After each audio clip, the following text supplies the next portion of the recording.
I'm Mart here, and today I want to talk about painting landscapes, or any fully fledged painting in general. Well, today it will be a little bit like, rambling, me just talking over the painting, and hopefully you'll find it helpful and not that annoying. I will go through some basic things like composition, color palette, and brush selection for this particular painting. So let's get into it. When I start with painting, I try to set some kind of basic composition. In my case, where the horizon will be. It's kind of simple since you have the basic rule of thirds, where you split your painting into 3 segments along the vertical and horizontal side, which leaves you with 9 rectangles and 4 lines. And your so-called focus point should be on somewhere along those lines. Or even better, on a cross section. It's a real simple little trick to get decent composition for free. Of course, it's not the be-all and end-all. You can experiment and create some crazy composition, because in the end, it's all about what looks good and not what guides, rules are telling you that it should look good, you know? So try this, and when you're more comfortable with composition, go crazy, experiment, just go bananas, I don't know. Though, there is another aspect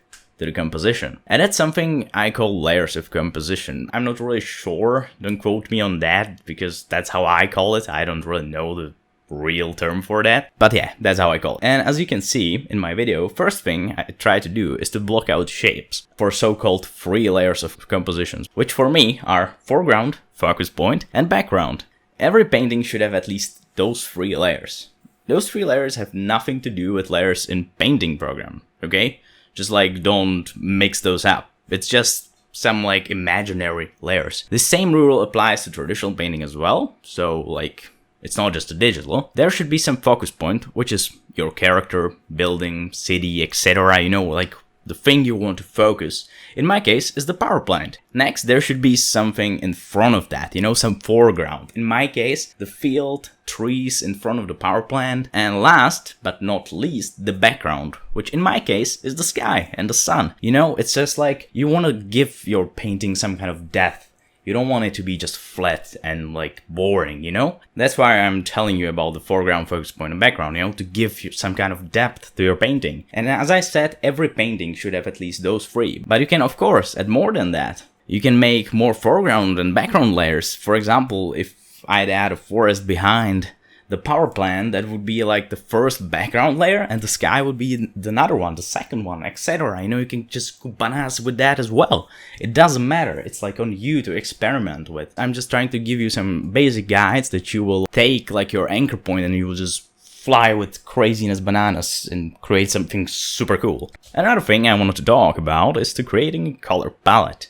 As you might notice, I'm using these small swatches on the side of my painting. These are there to limit myself to those colors, which is really nice to have some limited amount of colors for your painting to prevent making the painting muddy, and to kind of challenge myself or yourself, you know, in your case of course, to not be able to use other colors than the ones I've picked into my palette, you've picked into your palette. My process of picking those colors was to get one main color, which in this case is the color of the sky, and I've made sure that every other color I picked is a lower saturation than my main color.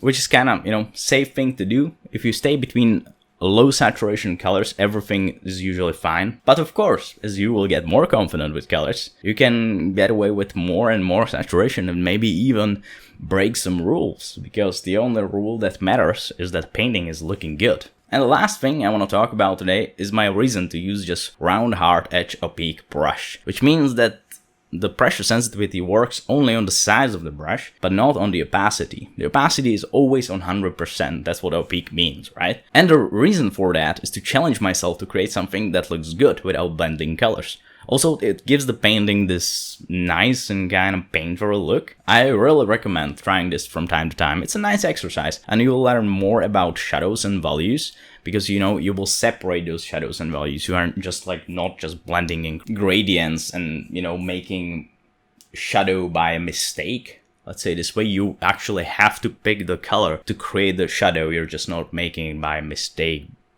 We are blending 2 colors, right? So yeah, I really recommend trying this technique from time to time. It will probably help you develop more. That's why when you're trying to learn how to make values in traditional art, this is advice I would give to everyone who's trying to figure out how values work. and how to do like blending and shadows, just take a piece of paper, pencil, and just block out shadows. Draw some line work and just block out shadows. Don't try to like make any gradients or anything. Just block simple shadows. It will help you like improve your understanding of light and light sources, and you know where the shadow should be and everything like that. Because like that's the basics. You need to know the basics to progress, to be better, you know, the fundamentals, and then you can apply more on them. Because if you don't have the foundation of art, you know how I always said, if you put like sprinkles of piece of garbage, it will still be a piece of garbage with sprinkles. Yeah, that's how it works. You need to learn the foundation to work out the, you know, the end game, the little sprinkles on top.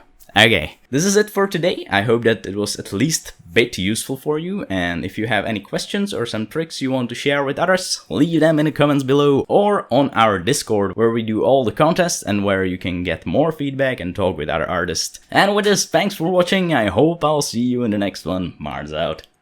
So that was my video. If you liked it, you can leave a like. If you didn't, leave a dislike. Or even better, tell me in the comments what should I improve to make it better, I guess. You can also subscribe to my account and also hit the bell icon so you can see when I'm live and when I'm streaming and when I'm uploading new videos. Anyways, thanks for watching, and I hope I'll see you in the next one.